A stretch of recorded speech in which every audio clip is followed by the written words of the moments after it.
Okay, hi everybody. I'm going to make a start. Welcome, and thanks to all of you for joining me this evening. So this is the second part of our anniversary celebrations. For those of you lucky enough to be able to join us in Ottawa, we had a small event there, a small cake and a few toasts, and it was really lovely to have a chance to connect and see everybody in person. This second part of our anniversary event is to allow us to hear from a wide range of voices and stories. Particularly, we have some really special guests some who unfortunately couldn't join us in person, as it were, but have shared video clips for us, and others who are able to join us in person virtually. I look forward to hearing from those in a moment. Before that, I'm just going to share a really short history of our organization for those of you that aren't familiar. So there were some impactful groups in Ontario that influenced the land trust movement, and those date back to really the early 1980s with the formation of the Natural Heritage League. Frank Shaw shared a wonderful summary that I'd like to share with you. He says, in 1983 is when I officially started with the Natural Heritage League. Even though the Natural Heritage League has started for different reasons, it spawned the land trust movement. And this is where I first came in touch with the incredible potential of the land trusts. And out of the Natural Heritage Research Report by Ron Reed in June 1988, and the dogged persistence of a few stalwarts, came the Ontario Nature Trust Alliance in 1997 with 14 members.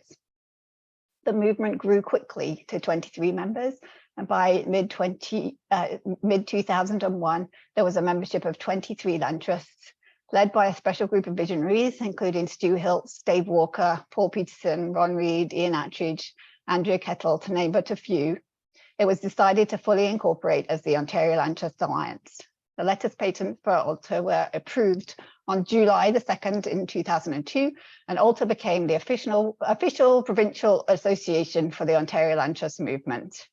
So now, leaping forward 20 years to commemorate the anniversary, our team, along with board members and volunteers, have created a set of documents and graphics to celebrate our collective impact and history.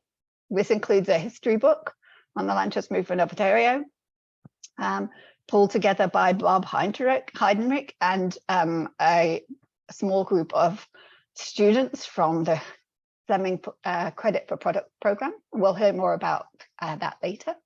A story map to share OLTA's progress, and a summary timeline of OLTA over the past 20 years, which is also within the story map. A couple of staff members, Ashley Roscoe and Longview Hu, will be sharing more about that in a few minutes. We've also collated some collective impact graphics to showcase how much land trust members contribute to land conservation and protection in Ontario. So we're sharing and using those over the next year and beyond to help really elevate and share the incredible work that you all do. And our role is really to support and elevate your work.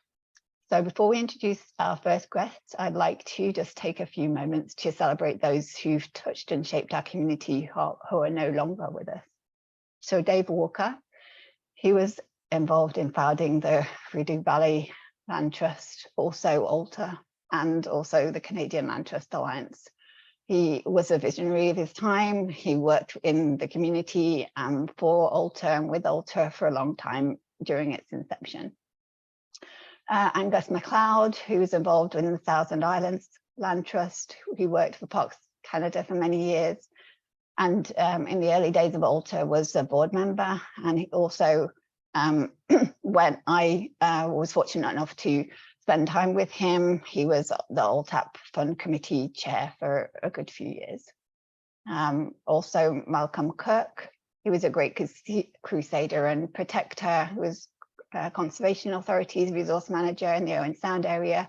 He was very instrumental at the the Federation of Ontario Naturalists, and worked in creating the Nature Reserve Committee. there may be others as well, and apologies to those that I've missed. There are many, many who've shaped the land trust community to be what it is today. So now I would like to move on to introduce you to Barb Heidenreich. Barb has been working over the past few years on a history book about OLTA, the land trust movement and the land trust community. She instigated a group of students in 2019 to start interviewing important members of the community whose stories we really wanted to ensure were collected. And she has also continued more recently to encourage us to develop additional interviews with some of those that were missed in the first round of those interviews. And the history book is now posted on our website under the anniversary tab. Barb is holding up an image, and and Ashley has an image as well of the title page for you. So as I say, you can find a copy on our website. Also, every individual land trust, Barb has committed to sharing copies with each of you, and she's printed those at her own cost. So we thank you greatly for that as well, Barb. I really encourage all of you to take the time to dip in or dive in to have a look at some of the interviews that have been collated.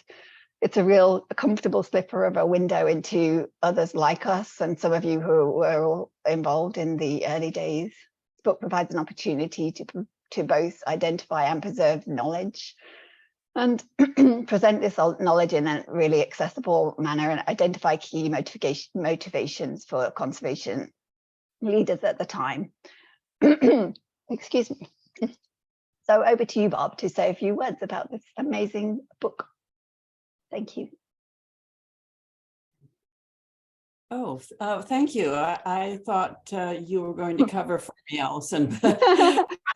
This was a real pleasure. I have always been interested in archival material, having inherited living in a land trust community, because and this is actually mentioned in this history book, my great-grandfather purchased land 45 miles north of Toronto on Lake Simcoe, and then set it up as a family land trust. And you can try and get 8 generations later, people, the family members, to decide what to do with the property other than maintain the prairie grassland relic that's on it, and continue to liaise with the Indigenous group who have a burial mound there, and enjoy the water and keep the poison ivy at bay. And literally, I can see that land being tied up in perpetuity because family members will never agree to split it up. So it was something that was close to my heart. My granddad grew up there, and sort of 60 years of observing the insects on that property, he came to the conclusion in 1954 that the climate was warming and that we needed to do something, and wrote about it at that point in time. So there's nothing like watching a property evolve over the years and seeing the changes that have taken place. And we're now 9 generations later. So, but that is beside the point.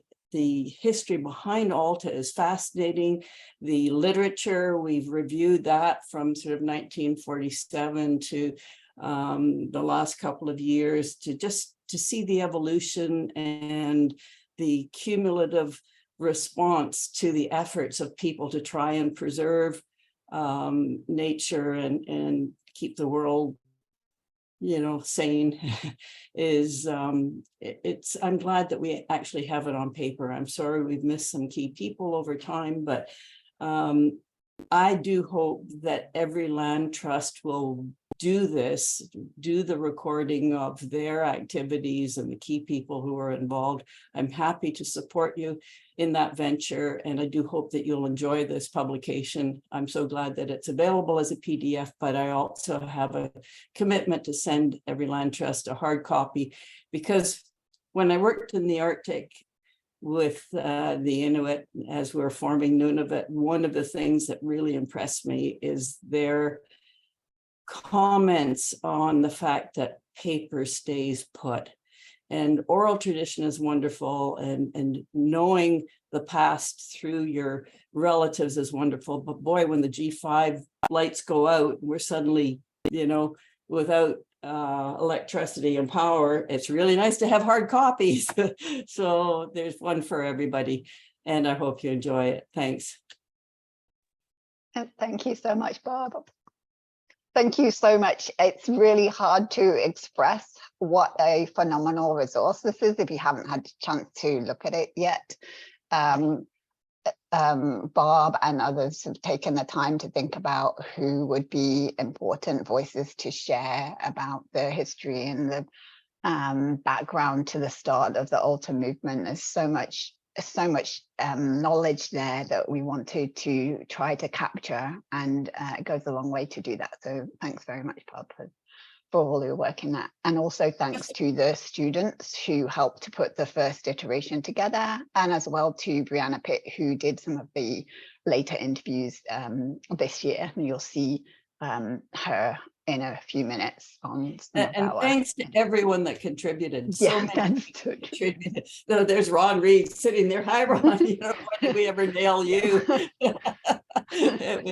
Thank you so much, everybody, for contributing. And so it's a sort of a tribute to this history book, but also to think about how the organization and how we continue to share that history and the information that we have and hold. Some of our staff members have been working together over the past few months to create a story map, which is a digital living document about the organization and what it is and what it means and how it's connected to the membership. And so now I'll invite Ashley Roscoe and Long Yu Hu to join us, and they are going to talk you through the story map that we have, which is also shared on our website as well, if you would like to take a look at it in your own time. Great, thank you so much. I'm just going to share my screen here. All right, can everyone see that? Make it a little bit bigger. Is that big enough for everyone to follow along a little bit? You don't have to read all of it, but just to give you the gist of the story map and what it looks like. So yeah, as Allison mentioned, I'm Ashley Roscoe. I'm OLTA's engagement coordinator. And this story map is something that we created, Long Yu and I, along with others as well. So the first version of the story map was created by OLTA's previous GIS technician, Sarah Hoyos. Not sure if she's here today or not, but thanks, Sarah, either way. And then Long Yu, our current GIS technician, and myself ran with that version and added to it to give you the version that you see now. But before we jump in, I just wanted to let you know where you can find it, because it's now available, as Allison said, to any of you to look through yourself. So if you go to our website, so olta.ca, you'll see this tab here. You'll see this tab here that says who we are. If you click on that, and you can follow along now, or you can wait to do this on your own time. It's definitely up to you. But under who we are, there's this tab here at the bottom that says OLTA's 20th anniversary. If you click on that, there's all of the information that we've collated about OLTA's 20th anniversary. So we have just a short history. We also have the history book that Barb mentioned earlier here as well. So you can access it online if you don't get a hard copy. And then the story map is also included here. So you can click on the picture here. You can also click on the link above. And then some of the collective impact graphics that you saw in the annual report, as well as a couple more, are also included in here. So just a bit of the collective impact of OLTA and Ontario Land Trust. You can see those in here as well. And then one thing that I wanted to mention, I also have my contact information at the bottom here. So we really want this to be a bit of a conversation. If there's other things that you wanted us to include as part of our anniversary celebration, if there's some fun pictures or some stories, or maybe we missed like a date somewhere here and there that you think would be beneficial to include in our timeline, for example, we're always open to being able to add to it. This is going to be kind of a living web page. And then also our story map is kind of a living document as well. So feel free to reach out and add anything that you think would be beneficial to include. All right, so back to our story map. So I'm not going to go into great detail on all of the pieces of our story map, but I just want to give you a sense of what's there. So just at the top here is a bit of like a table of contents, if you will.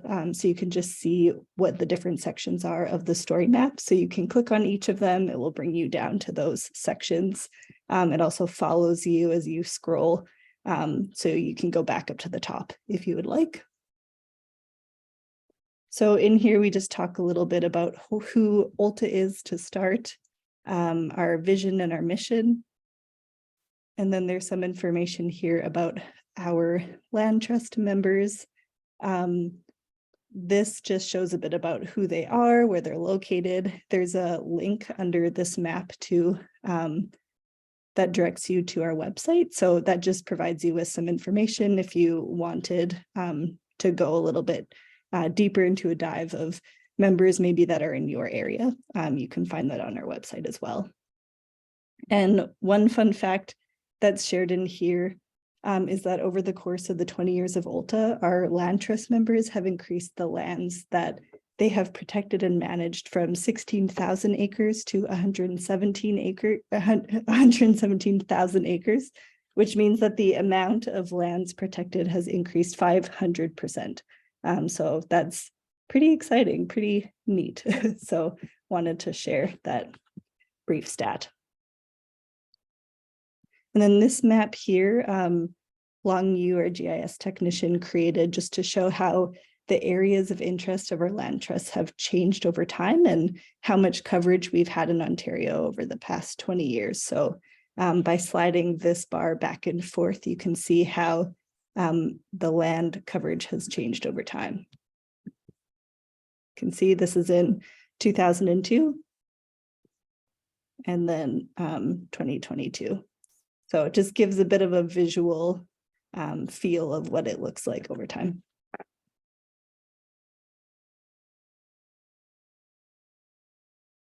And then another neat thing that's included in here is just a summary timeline of OLTA. So this includes key dates from the formation of important conservation organizations, some of which Allison and others have mentioned already. But some of that and the initial work that was done for the land trust movement down to when OLTA was first incorporated.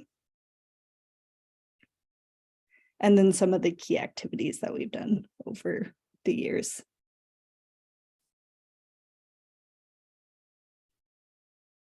And then we also have a bit of information about where we're at now as an organization and kind of what it looks like at this moment in time. So I'm not going to go over that in any more detail, but it is kind of a neat read if any of you are interested in looking at that in a bit more detail.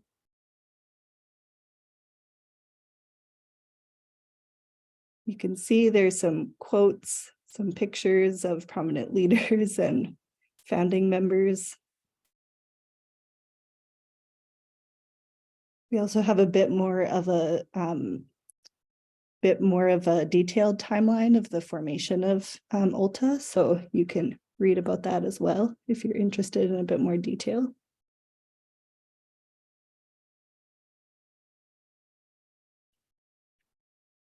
And then you'll see there's also some testimonials or quotes kind of sprinkled throughout as well. So we had the pleasure of speaking to a bunch of our land trust members, and we're able to pull some quotes from those, just highlighting some of the things that they've really enjoyed about OLTA over the years. And then this part here is one kind of fun section. So it's about OLTA's annual gatherings, as these gatherings have been a cornerstone for OLTA even before its inception. So these gatherings date back to 1994, at least as far as I could find. That was the earliest that I could find any mention of them. And the annual gatherings have really played a big role in our activities ever since they started. So in here, there's just a couple of pictures and a bit of information about our annual gatherings over the years. So this is about in 2002 when OLTA first started initiating them. This one's in partnership with Georgian Bay Land Trust. Neat that there's a actual article included that we were able to get our hands on. And then, yeah, some pictures. Some of them are a little bit pixely. Apologies for that, but that was all that we could find for some of them, but just kind of shows some of the fun campfire vibes and sing-alongs that we had, some opportunities for building connections and training opportunities and things like that.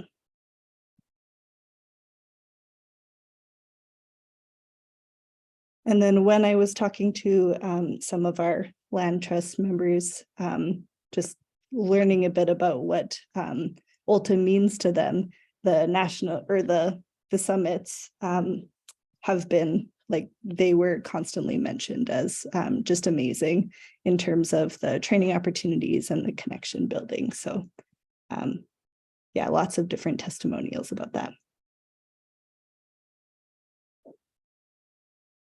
And then this year, as most of you know, we had a National Land Trust gathering, so you can learn a little bit more about that as well. There's some pictures from those in here. So another section is just present day OLTA. So I won't go into detail about that, but you can look in there, kind of just where we're at as an organization, some information about our strategic plan, our current programs, and then we have a couple examples of programs in here as well, if you're interested in learning some about some specific programs that OLTA runs. Just keep scrolling. And then this section is a neat section as well about OLTA's, about our members' featured properties. So Long Yu is going to just briefly chat about these. Okay, hi everyone. My name is Long Yu and I'm the GIS technician for OLTA. I just got my camera working again, so allow me to share my screen really quick. Oops, sorry. It looks like this share screen is right now disabled. Long Yu, I can share it if yes, okay. I can follow along. Yep, that would be great. So first of all, I would like to thank Ashley for making the bulk of the story map, as well as our land trust partners for providing their properties to be featured here. In this tour, you'll be able to explore 24 different publicly accessible land trust properties across Ontario. Read about their histories, amenities, and what makes them special. If a viewer is interested in the visit or to learn more about the properties of land trust, they can click on either the map or the pictures on the left. So you can see, if you want to explore something closer to you, you can click on the map, or you can click on something that interests you by the picture or by the name of the land trust. Now allow me to introduce you to some examples of the properties on this tour. First of them is Ancient Crossy Reserve of Ontario Nature. This should be the one that's, yep, actually it's clicking on right now. It's a piece of wetland in the middle of Muskoka Cottage Country with a wheelchair accessible trail that allows more people to connect with the land. The second one is Dixon's Woods Land Trust, which should be the one right above Manitounie Island. Yep. Oh, sorry. I mixed it up. This is a hidden gem located near the city of Toronto on the shore of Lake Ontario. It has a wide variety of landscape tucked into a piece of land in the vital habitat close to the population center. Finally, we have Heaven's Gate from the Escarpment Biosphere Conservancy.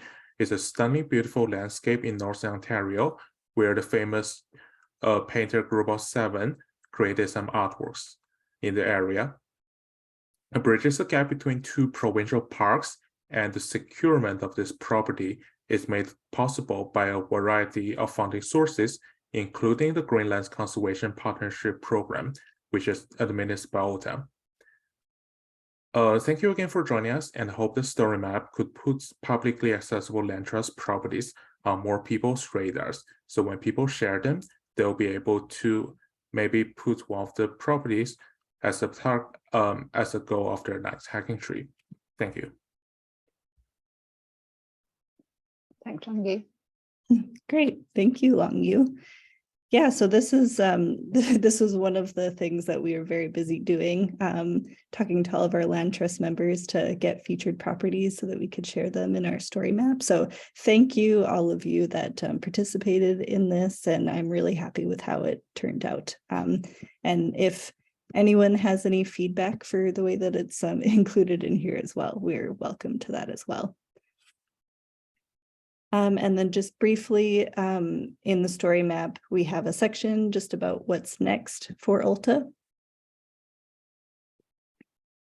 And then a land acknowledgement as well.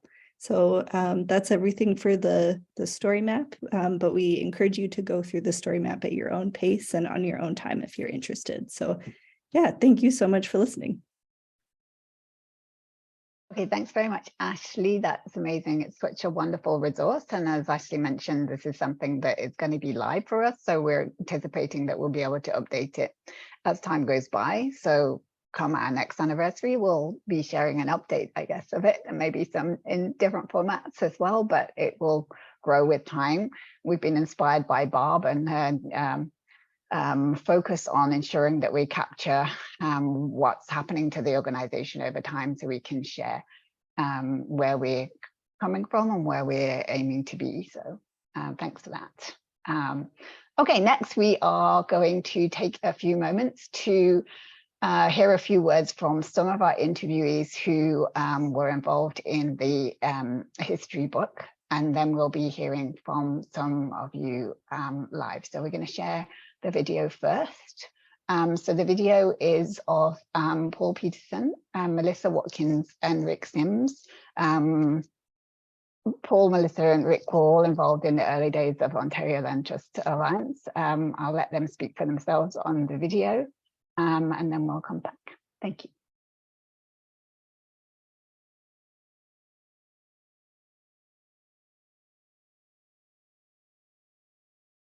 All right, hopefully the sound works. Let me know if it doesn't.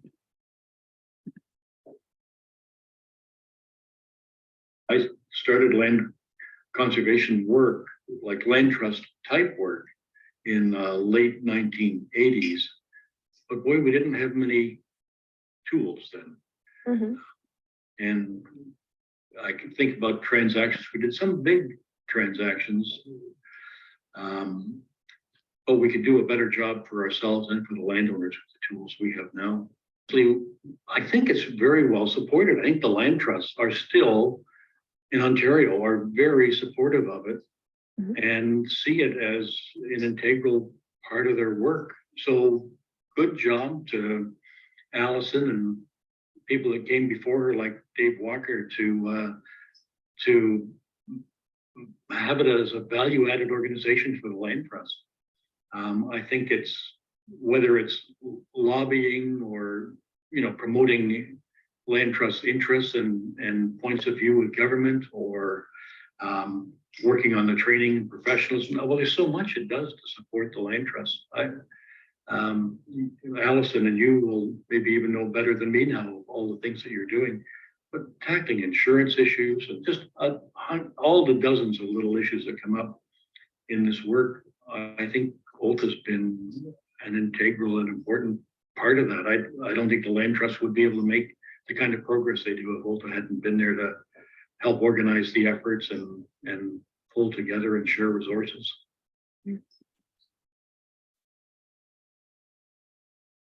I think it's been a really important connector for all of the land trusts in Ontario.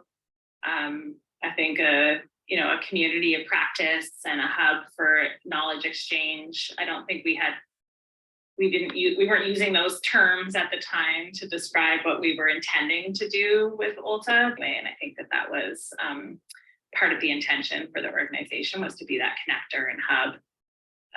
And yeah, so I think it's been an important place for coming together. And yeah, I just remember the people, like the people and the great friends and colleagues along the way. So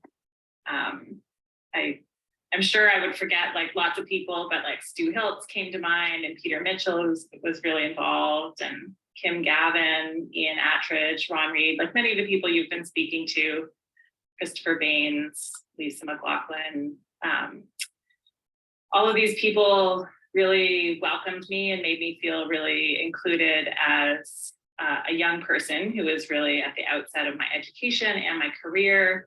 But I was also really empowered to take on leadership and governance roles within the organization. So I really learned a lot about organizational leadership and governance, which I think has contributed a lot to my career and where I've gone in my work. And, I hope that in the next 20 years that OLTA will continue to be an advocate for the land and the people, how they might play a role in removing barriers and getting people involved.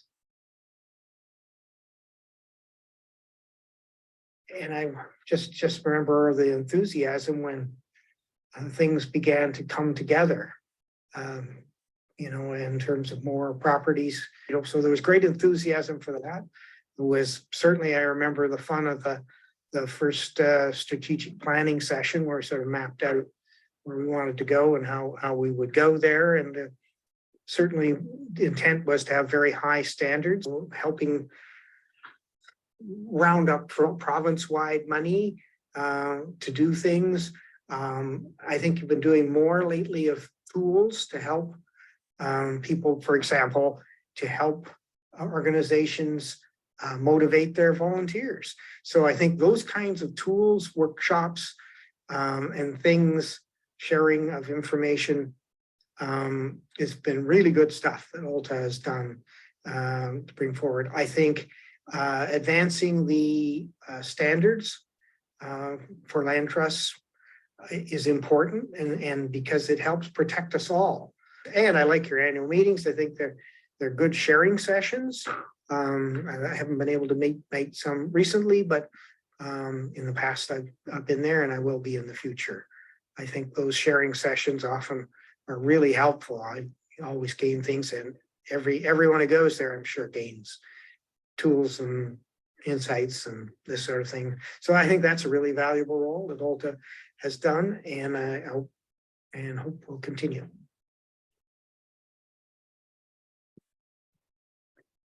So just a few snippets there from some of our interviews with land trust leaders over the last year and prior to that. Really nice to have an opportunity to share some of that with you. Some very kind words there from Paul, and really nice to hear from Melissa that land trusts have been supportive of youth engaged in the community for many years. Rick unfortunately wasn't able to join us today, and he's been a really strong on the focus and value of partnerships in the process of bringing together land trust into a community. When I spoke with him, he said that, well, he asked me to quote him, so I'm going to do that, and then we're going to move on to some of the leaders who are with us today. He said, I'd like to say that the work of community land trusts is more important than ever in 2022. Ontario needs more land trusts, and you can quote me on that. So he's still focused on us doing it more and more and as much as we possibly can. And I really appreciate where he's coming from. I believe that Melissa was able to join us today, so she's welcome to join us and say a few words live as well. Paul mentioned that he may be able to attend. I'm not sure whether he's here or not. I can't see from the screen, unfortunately, but if you are there, Paul, as well, please feel free to join us on screen now. And I would also like to, at this point, invite Ron Reed and Kim Gavin to join us on screen and share a few words about OLTA and the Land Trust history and community. Oh, Paul, you are here. Thank you. Thank you very much for joining us, and thank you all of you for taking the time to be interviewed. And the person, as I mentioned earlier, on the screen with the interviewees was Brianna Pitt, and she's our website and digital tech volunteer, and she's been helping us with the interviews over the summer. So thanks, and welcome to you, Melissa and Paul, Ron and Kim. Thanks very much for joining us. Maybe I'll ask Ron to go first so you're not speaking over each other. Thank you. Okay, it's wonderful to see, I was going to say so many old faces. You're not old, but there's a few gray hairs here that didn't used to be here 20 years ago, and maybe a few bald spots that didn't used to be here 20 years ago either. It's been great to hear people that are getting credited with things going. I want to just step back a little bit, maybe back towards that 1994 first gathering. In terms of some of the things that led up to the creation of OLTA, and this is where Frank Shaw comes in, and Brian Howard, who was working with the Ontario Heritage Foundation at the time, and was very much responsible for things happening in the Natural Heritage League, the two of them in particular. And one of the things that I think really stemmed from their interests and their broad network of contacts was this idea of land trusts. And so they managed to get a contract through the Ontario Heritage Foundation for me to do some background work, some research work on land trusts in other jurisdictions, and to do some thinking about how that might apply within Ontario. And that led to the Bringing Trust to Ontario little publication, which at the time got fairly broadly distributed and discussed, and I think was very helpful. That came out of, I had the great privilege of being able to go and visit with 4 different land trusts in the northeastern US, of different sizes and different governance structures and so on. And also to talk with some of the land trust organizations. They sort of go by different names, but in Great Britain, and also one in Australia, and to just sort of try and gather information about what was happening with these organizations. And really, I guess what came out of that was the thinking of, well, why can't we do something similar to this in Ontario? We didn't see any particular reasons why we couldn't. There were certainly some structural problems. For example, at the time, there was no legislation that would allow nonprofit organizations like land trusts to hold conservation easements. And so there needed to be some legislative changes, which did come eventually. There were also the whole mix of questions around tax benefits associated with land donations, and that led up to the federal eco gifts program that eventually came as well. And I think one of the benefits of OLTA was, being able to bring a voice, a sort of a consistent voice, saying, here's a whole group of organizations that are doing great stuff at the community level. And these are the things that we need in order to do them even better.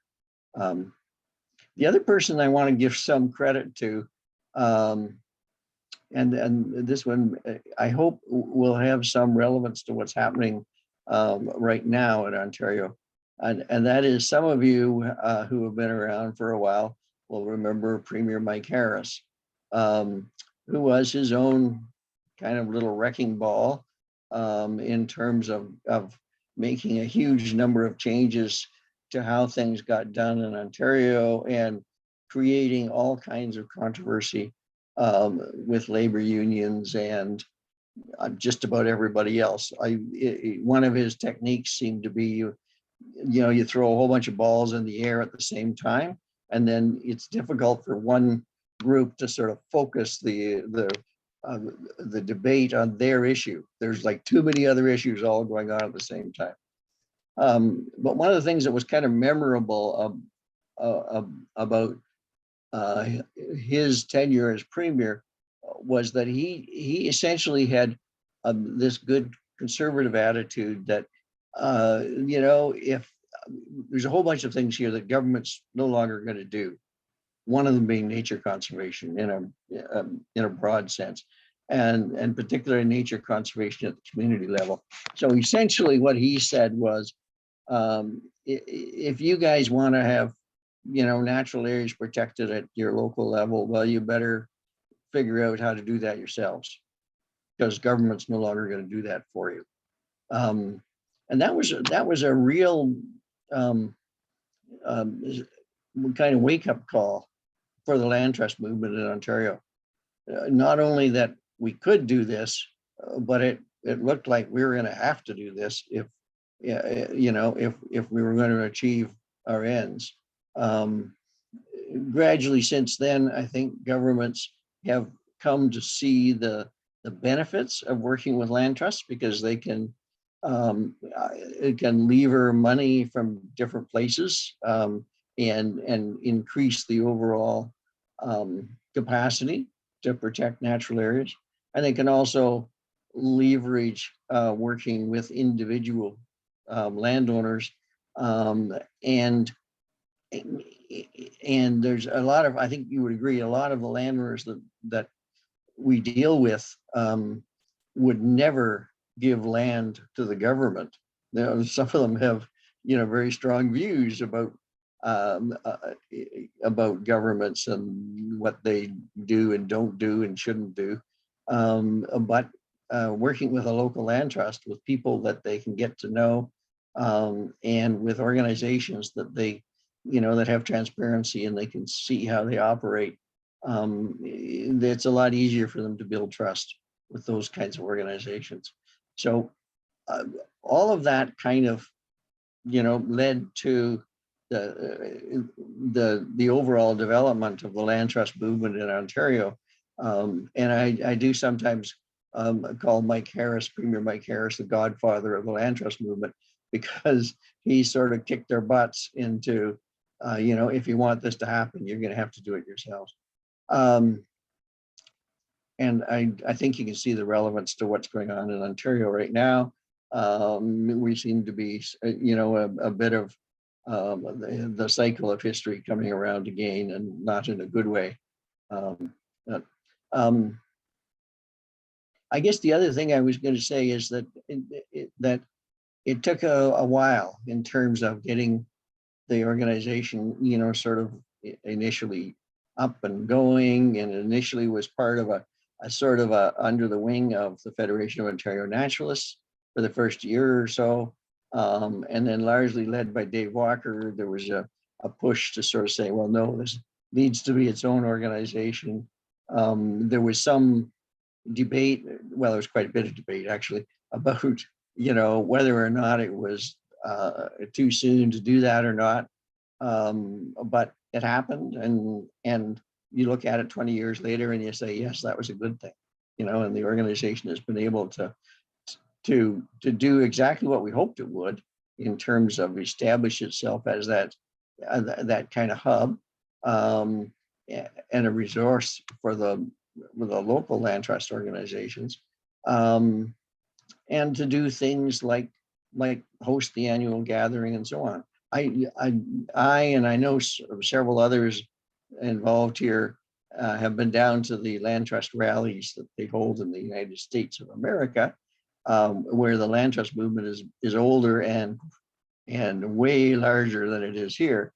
So they have, when they have a gathering, they have a gathering of maybe 2,000 people.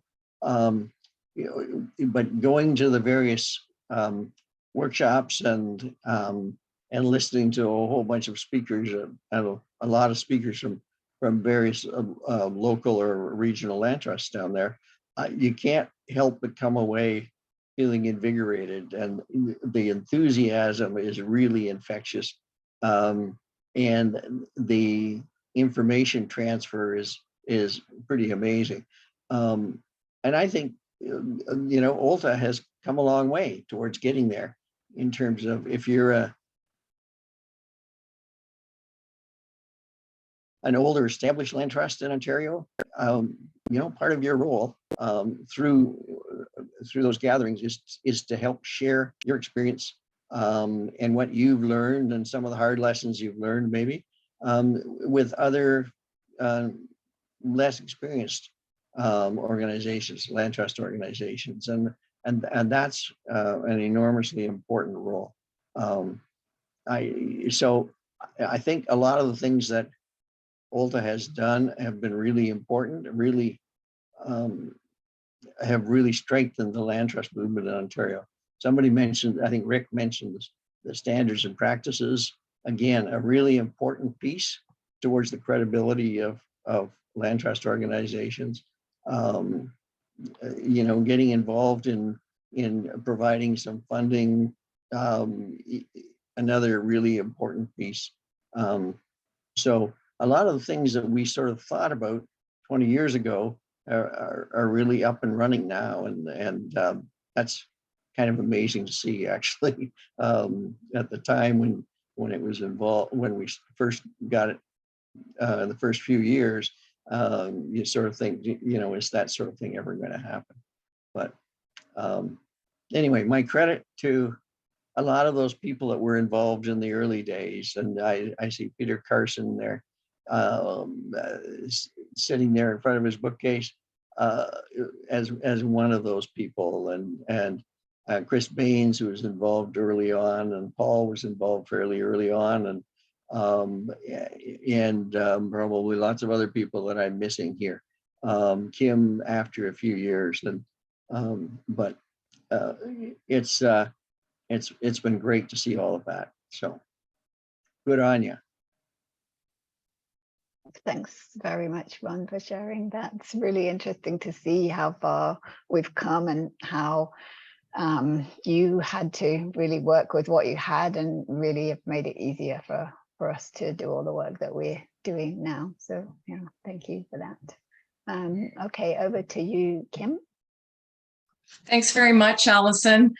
I see so many familiar faces, and it makes my heart warm. And I just want to tell everyone to pack their backpacks and head off to Geneva Park or Chaffee's Locks for a good old shindig, because I sure do miss them, and I hope we can get back to them soon. So I was asked to speak a little bit about how I got involved in the land trust movement, and well, undoubtedly it ages me. I'm proud to say I've been involved in the land trust movement for about 33 years now. My first gig out of university was with the Federation of Ontario Naturalists, which is now Ontario Nature. And we were dabbling in something called the Ontario Nature Trust Alliance, which now has become OLTA. And at that time, I had the great opportunity to work with some of the forefathers of conservation, Ron Reed and Stu Hiltz, and helped them with their book that they wrote called Creative Conservation. And that was a really important publication. And it was before, if I'm not mistaken, Ron, before bringing trust to Ontario, but it talked about things about land securement and conservation easements. I then moved on to the Ontario Heritage Foundation, which is now the trust, and had the privilege of administering land securement and stewardship dollars on both the Niagara Escarpment in the Carolinian Canada zone as well. And I gotta tell you guys, there was still money back then, and it was wonderful. And we were securing all sorts of properties, and we were still working off of the Charles Sorial book, Islands of Green, and trying to, buy those real gems, and how far we've come now and looking at things connected. And as you also, Ron mentioned it at the time, the Ontario Heritage Foundation was the only body at the time able to hold a conservation easement. So that's where I learned a lot of my background in working with conservation easements. So over the course of my career, I've never been far from land securement. I had the privilege of working on one of the first eco gifts with Doris McCarthy, who was an artist and donated her land called Fool's Paradise on the Scarborough Bluff. I had the great opportunity of sitting on the board with the Couchiching Conservancy. I sat on the board with OLTA. I did work for OLTA. I helped them do workshops. And I never missed the fall gathering. It was a fun time with many stories that carried on long afterwards. And in fact, one of them I think I shared during the interview was at Chafee's Lock. Instead of saying YMCA, we were doing OLTA instead. So a sing along for that. There's no question that one of the most important roles for OLTA is bringing the land trust together, whether it's through the workshops, webinars, annual meetings, or those infamous fall gatherings. It was an opportunity for experienced land trusts to share with those land trusts that were up and coming. It was an opportunity to ask questions of the experts like the Paul Petersons and the Ian Attridges.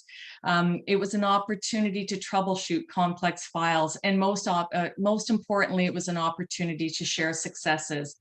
So OLTA has been our teacher, our library, our storyteller, our doctor, our fundraiser, and quite simply, the apex for anything that has to do with land securement.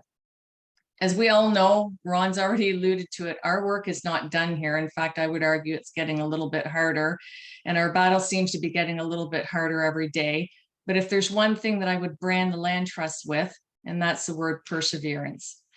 Again, I've been really honored to be part of this esteemed group, all the individuals who work or volunteer for land trusts, and I can't think of a happier place to be than when I'm sitting around gabbing with all of you guys. So keep up the great work, onwards and upwards. Thanks.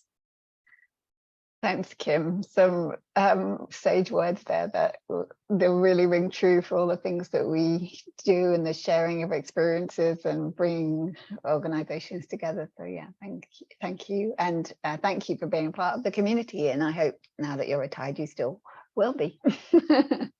Yeah, Phyllis, I've got to send in my membership still. Thanks, Kim. Okay, over to you, Paul. Hi, Allison. Allison, thanks to you and all the OLTA staff for putting this together. It's really been fun for those of us that have been involved for a long time. And I hope the newer people are enjoying it as well and don't mind all these old timer reminiscences. It's funny, it's only 20 years ago, but it's a good thing that events and people and organization have moved on so far and so fast in 20 years. I did all kinds of things as a lawyer for landowners and land trusts, but I'll just say that I have sitting here on my desk a copy of the original application for incorporation, and it's interesting to see. As a lawyer, all I did was set up a shell. It was just an idea and a legal shell, and it took people to animate it and build it and make something of it, and it's just fantastic to see that that's actually happened and continues to get better every year. But I think about this often, and I kind of offer a thought or a lesson related to that. All of the work we do, all of the conservation agreements and land titles and the organization of OLTA, they could be just legal shells. They could be inoperative, they could be ineffective if the community and the culture doesn't support it. So I'm heartened to see how OLTA has come along, but I want to see the community profile and at a bigger tent and more public support. I think that's just vital. I think that whether it's 100 years or 200 years from now, I would like land trusts to be like pillars in the community, and nobody would think of a community without the land trust, because you absolutely need that as part of your life on the planet. So it's been great as a lawyer to create the agreements and structures and have put all that in place. But I really appreciate seeing everybody actually doing the work. Thank you. Thanks so much, Paul, for sharing that. And certainly this is a celebration of you and all of you. And as someone who wasn't there in the beginning, I certainly appreciate hearing all about the stories and the background and the work that you all put in when things were in the early days. And I'm sure much, much harder to get things going. And I'm privileged that we're now in a position where I feel like we have the momentum and we just need to keep accelerating it. That feels like that's my role. So I'm going to go over to Melissa now to share a few words. Thanks, Melissa. Thanks, Allison, and hi, everybody. It's so lovely to see your faces and to connect with everyone tonight. I hadn't prepared anything to say this evening because I knew that a snippet from my video recorded conversation was going to be shared. So all I want to say is, wow, you have amazing memories. I had to dig deep to come up with anything and do not trust my accuracy about anything I've said about the 20 years ago. But, and I was young at the time when OLTA was getting off the ground, but have just had a wonderful time going down memory lane with everyone tonight, and wanted to really just say congratulations to everybody who's been involved and has stayed involved. My career path has taken me a little outside of the land. I'm just sending my message. Sorry. I have continued to keep tabs on what's happening with the land trust movement, and have stayed interested, and certainly do my part, especially around the farmland preservation work, which is still near and dear to my heart, to keep up with what's happening in the province. So anyway, I just wanted to say congratulations to everybody. Thank you so much for asking me to be involved and part of this celebration. I'm mostly like, you know, it's great to hear about all of the things that were accomplished and the timelines, and I'm so glad that we have documentation of that we can refer back to, because I remember more you know, the random conversations and the car rides, and sharing a ride in Paul Peterson's car to one, I can't remember if we were going to a gathering or a Land Trust Alliance rally, but like all of those little moments just come flooding back. And so for me, it has been a lot about the people. And I guess if there is a message in that regard that I'll end on, it was just for all of us, encouragement to look around and think about who's not yet at this table, and how we do continue to grow the tent, and think about people who have been excluded from this conversation, this line of work, from you know, we all have some degree of privilege to be involved in these organizations and with OLTA, and I'm, you know, something I'm trying to do in my own work, and I think that we all need to do, but in particular in this movement, in the land preservation movement, is to think about like the people who aren't able to be around the table and how we get them involved. Thanks, everyone. Thanks, Melissa, for sharing that, and thanks for sharing some of your thoughts and contributing to the video as well. And your final point is true and close to my heart as well, that we really need to find ways to, and we're starting to look at finding ways to be more open and inclusive with all of our activities. So yeah, I appreciate that. Thanks, Melissa. Okay, so now we are going to have a small open mic time, so to provide an opportunity for anybody else who we haven't invited but we would love to hear from. We appreciate it is 7:10, so if anyone does need to leave, we thank you for joining us and being with us for this time and this event. I know that there are a few of you that may like to say a few words. Everybody is free to, but Joanne or Chris Baines or Peter Carson, so any of you or anyone else, please feel free to jump on and say a few words. It looks like Joanne's ready to go. Joanne. Hi, everyone. It's good to see all of you. Lots of familiar faces, and oh, there's Peter and Chris and Paul, and yeah, you see a Conservation Ontario name there or title there. And I'm also previously a board member, a Board of Governors member for 6 years. Also, like Frank Shaw, started my career with the Natural Heritage League. So I'm probably going to say I'm close to 40 years following this movement.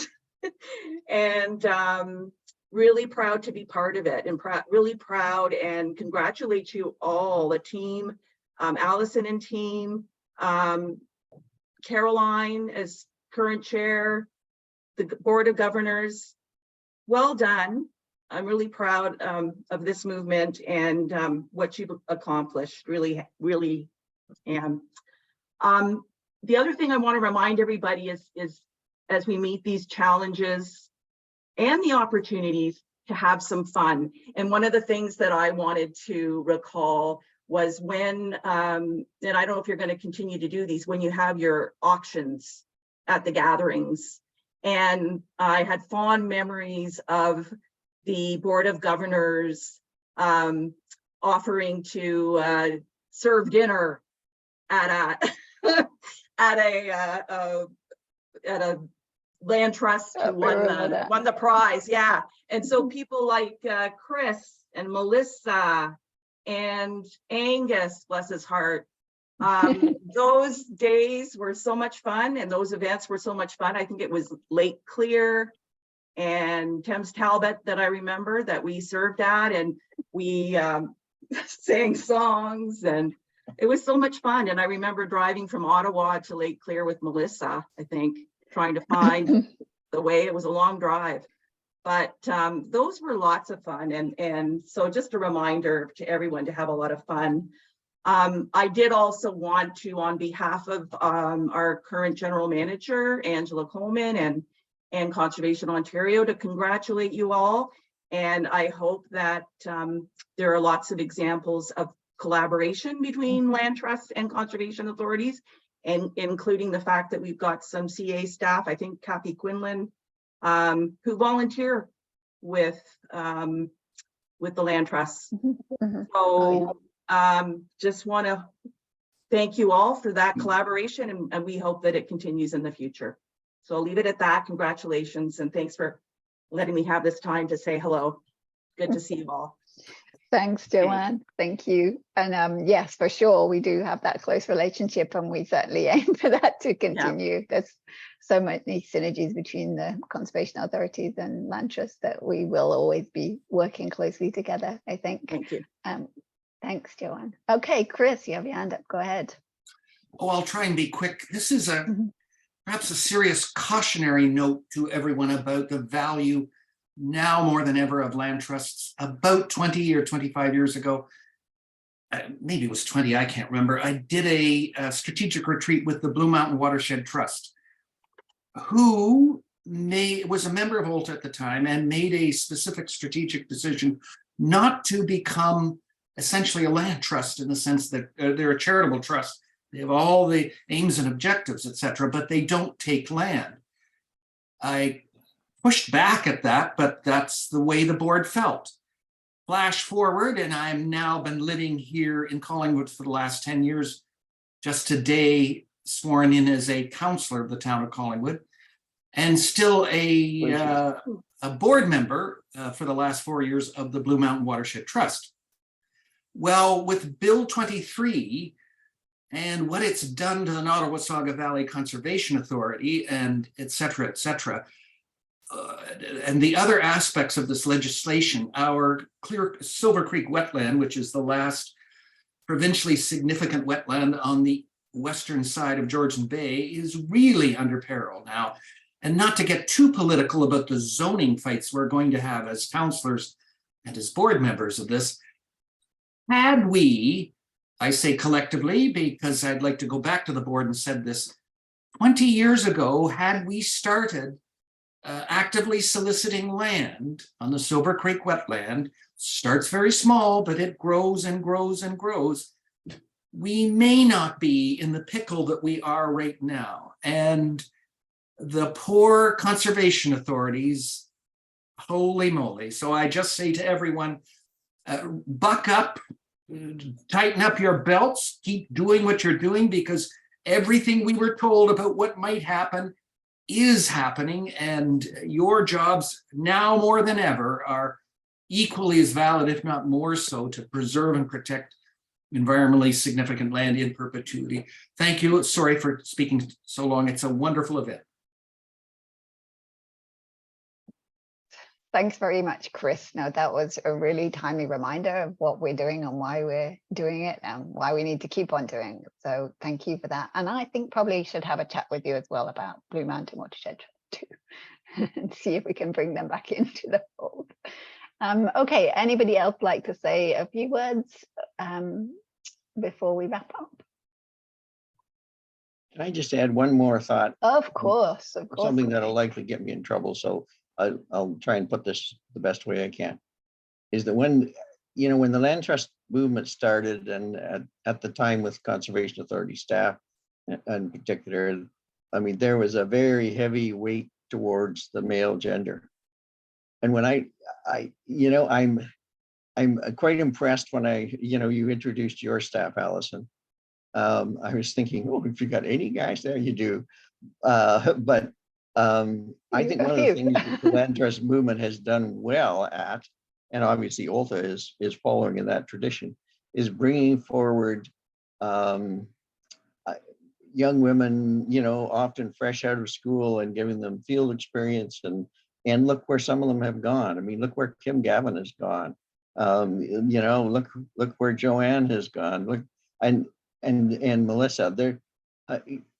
There are, I think one of the things that it's really been good at is a training ground, and being very open to saying, well, conservation is just done by guys in hip waders. It's often done even better by the other sex. And I think that's wonderful, looking back on it as an old guy.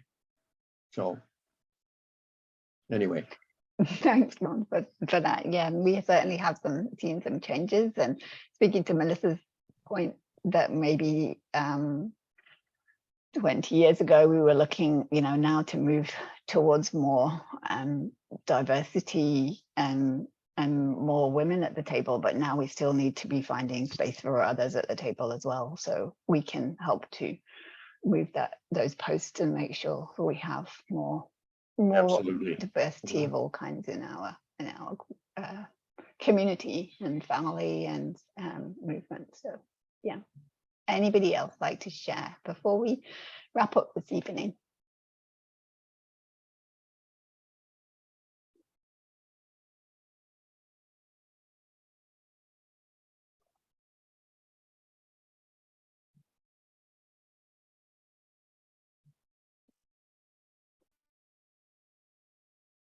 You, Peter, anything that you'd like to share this evening? We know that you've been involved a long time, and I'm sure you have something you'd like to say to share. Sure. Thank you, Peter. Too long, and I think everyone else has said anything that is worth saying. It's been a blast, and I always get sort of emotional at these things. So, along the lines of Peter Mitchell, if some of you remember, who used to get quite choked up at these gatherings. Joanne Radke, her comment about having fun brought back memories of a certain hat auction with Wally King, which I think I've always remembered fondly, and thought, yes, as a group, I think certainly we know how to have fun, and we've certainly accomplished a lot. So good. I'm not sure Wendy Cooper would share that the recollection as being that much fun, but anyway, it was fun for the rest of us, for sure. And we certainly made a lot of money. And we made a lot of money, yes. That's good. So thanks to everybody who's been involved over the years, and it's been great. And let's continue doing good things. Thanks. It really is an extraordinary group of people, and I'm going to get emotional because, I'm really old, and I look back and I think, I worked in the business sector for a private corporation. I've done just about everything, but the land trust community has got so many special people in it that you know, I think we're so lucky to have this community. We've made a difference. We're going to make a big difference, I know, in the future. And you meet the nicest, the best people ever in this community. That's my feeling. Yeah. So Thanks, Barbara. It's so true. Amen. So true. Yeah, here. Yeah. It's the nicest community. Yeah. Well said, Barb. And what a great place to end on as well. So, I just want to say to all those who've championed land trusts 20 years ago and before, and to those who continue to be guiding lights for our community, thank you very much. Thanks for all of your sharing this evening, and really appreciate you taking the time to share with us and tell us some of those stories and remind us why we're doing what we're doing and help us to stay connected. I'm going to pass you over now to Caroline just to do a final wrap up. But just to say, you know, where we're going to. So the next, you know, we've talked about the anniversary and the last 20 years and where we've come to. So we are still focusing on accelerating the progress of the land trust movement. That's really our plan for the next 20 years, continue to build and elevate the voice. So starting to see that happening more at a national level through the national organization, which is feels strong and already quite well supported. So I'm confident that that's going to grow in strength and connection and support from provincial government and federal government seems to be growing at the moment for the land trust community. I know there's lots of challenges provincially, so we have to continue those conversations and see how we can find the benefits. We also will just continue to find a way to be sustainable and develop and focus on this period of growth that we currently have within the community. I really want to just give a big shout out to everyone who's actively engaged in the community and invest their time, energy and passion. We make an impact as an OLTA because of all of you and all of your support. And when there's no need for land trust because protection and living together with nature is second nature to everyone, OLTA's job will be done. But until then, OLTA will be here for you and here for the land trust and for the next 20 years and beyond that. So that's all I wanted to say now. So over to you, Caroline, and thank you. Thank you, Alison. And I would just like to say thank you to all of you who have been involved in this land trust community for much longer than others, but that's what's so wonderful is that the land trust community is got new faces, you know, a lot of young people joining the community. So I hope for you old timers that is brings you, you know, hope and enthusiasm and for the future, because it's definitely a very vibrant community that's growing and engaging new people.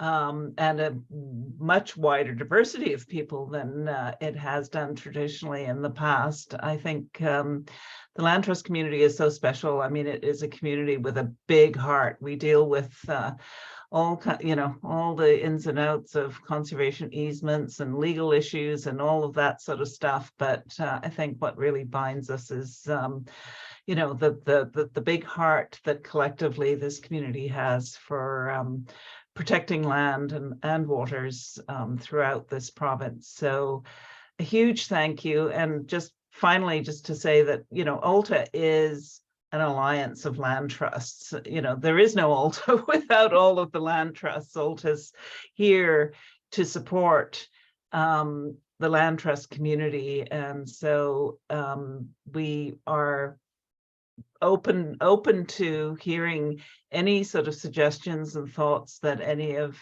the member land trusts or others have to contribute that will make our community sort of collectively a stronger one, and ultimately we'll be as big as well, proportionately as big as in the US.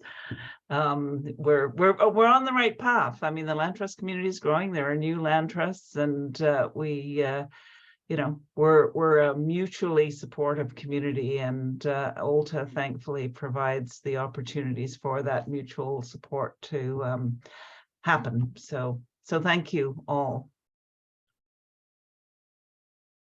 Okay.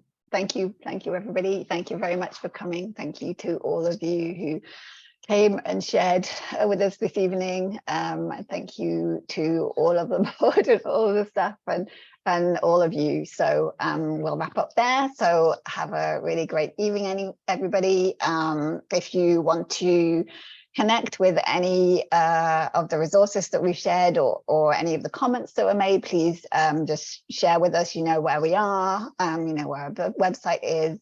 We're here for you, so just reach out. And thank you, and have a great evening. Thanks, Congratulations. everyone. Bye. Thank you. Bye. Bye-bye. Thanks. Bye-bye.